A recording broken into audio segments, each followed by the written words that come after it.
ever found yourself wanting to expand your investment knowledge but not knowing how or where? Well, here at Charles Stanley, we are big believers in the age-old saying that knowledge is power. So with this in mind, join me as I learn about different fund sectors as taught to me by the investment professionals that actually run them.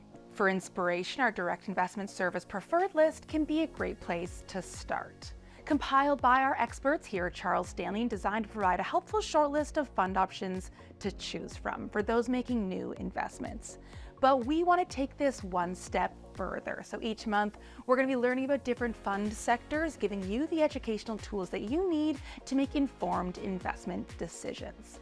We'll be taught about each of these investment areas, what factors to keep in mind, market considerations, the impact of current events, cause for concern, and tons of stuff in between. So if you're liking what you're hearing, please do go ahead and like, share, subscribe to our videos, engage with us in any way that you see fit. And if you're super keen to learn about a specific investment area, please do let us know in the comments section. So today we'll be learning about the bonds and fixed interest sector. This is a pretty unique area with some very specific characteristics. So we will be joined by Jason Borbora-Sheen, fund manager of the Diversified Income Fund over at 91, alongside familiar face here, CSD's chief analyst, Rob Morgan. Let's dive in. Rob, Jason, thank you both so much for joining me here today. Rob, I'm kicking off with you here. Talk to me about bonds and fixed interest as an asset class. What can you tell us?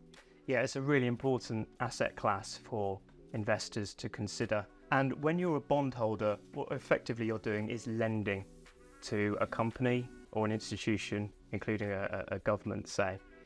And in return for your money, lending that money, you'll get a regular income, which is called a coupon, and you'll get your capital paid back at the end of the term, which is called redemption.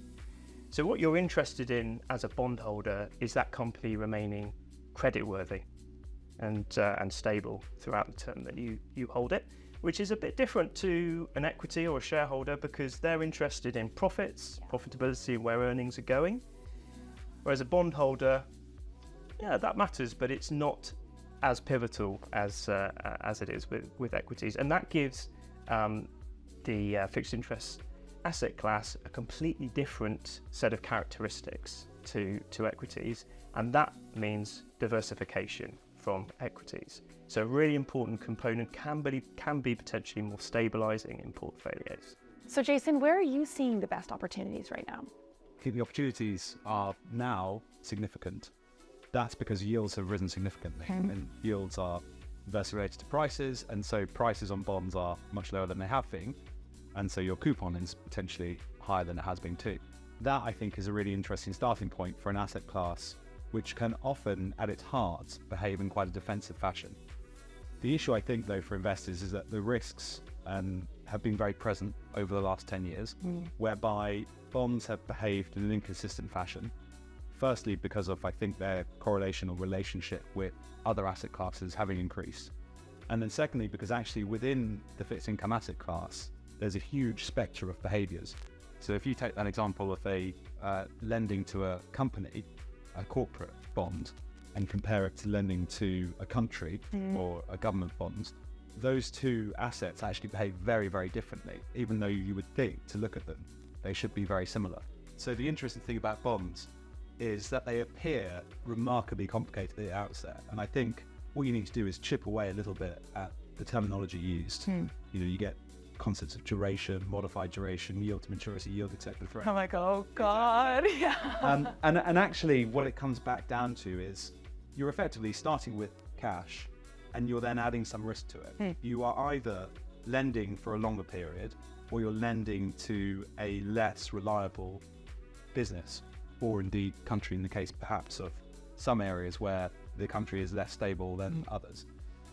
So if you start with that concept, then what's really changed today relative to if we were having this conversation 3 or 4 years ago is that the safest element of that universe from a credit risk perspective, so the government world, is giving you much more reward than it has done for a long time.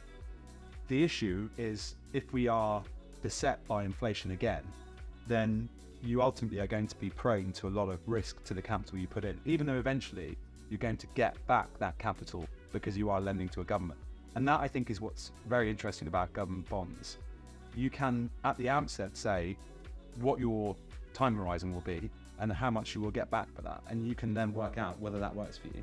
And that's right, that's not typical for any other asset class, right? And so even having that information is really important, I think. I think so. And that is the area that we're most compelled by. So we like very high quality, so credit worthy, developed market largely countries. And we don't want to necessarily lend to them for a very long time, because we do think that perhaps in the next 5 to 10 years, we could be having to engage with inflation at a higher level, but that is a future worry.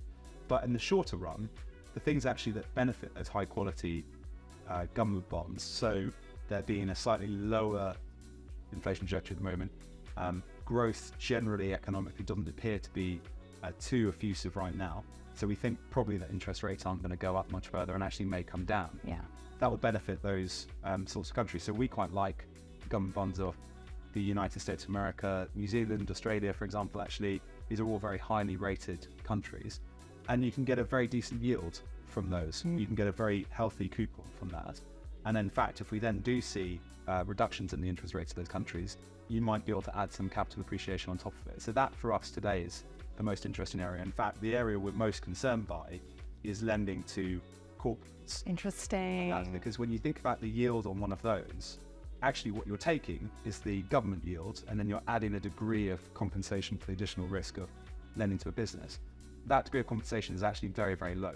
So you may see an optically high yield on a corporate bond. Most of that is coming from the fact that it's related to a government bond. So I would be much more cautious on that area. Interesting. Okay, Rob, let's talk about risk. What are the risks of investing in bonds and fixed interest space?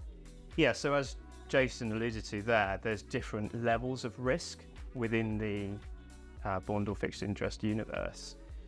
And certainly if you're looking at government bonds, so gilts in the case of the UK government, or US treasuries for American debt, you know, the risk of default, so non-payment of income or capital, is very, very low. Right. And default would only happen, sorry to interrupt you, right, if the government dissolves, right? Well, yeah, so hence, you know, that's never happened historically. I mean, it might happen with a less secure country, and it does happen with some emerging market countries. But with a well-financed country, then that's, you know, most unlikely. Right. Whereas if you're lending money via a bond to a company, then that could be much more risky, and you'll demand a higher level of return, a higher coupon on that bond. But if we're talking about much more secure debt with credit-worthy companies and government debt, then the major risk is inflation and interest rate expectations. So your fixed coupon, hence the name fixed interest, looks progressively worse if interest rates are higher, say, to combat inflation, which is why when you have interest rates moving around, that actually means a knock-on effect on the price of bonds. So things are basically hinging on where inflation and interest rates could go from here. Any predictions from either of you? You know, the narrative has shifted already in the last couple of months to cuts coming through to interest rates over the course of 2024. And ironically, for central banks, that actually does loosen monetary policy, because the cost of borrowing across the economy and across households is going to come down because the market is starting to anticipate those rate cuts coming through. But what I would say, it's not really about sort of hanging your hat on one particular outcome. You know, try and build a portfolio that's going to work, or something's going to work, you know, whatever the scenario is. And, you know, bonds are going to be part of that. And certainly if interest rates and inflation do undershoot expectations, then you're going to have some real engines in that part of your portfolio. I do think that point's really key, this idea of not hanging your hat on one outcome. Some funds, I think, are and managers going to make their career and returns for their clients through doing that. And as long as you understand that's what they're trying to do at the outset, then it's okay. The way that we try to manage money is to say, there are these compelling opportunities, but what could go wrong with that?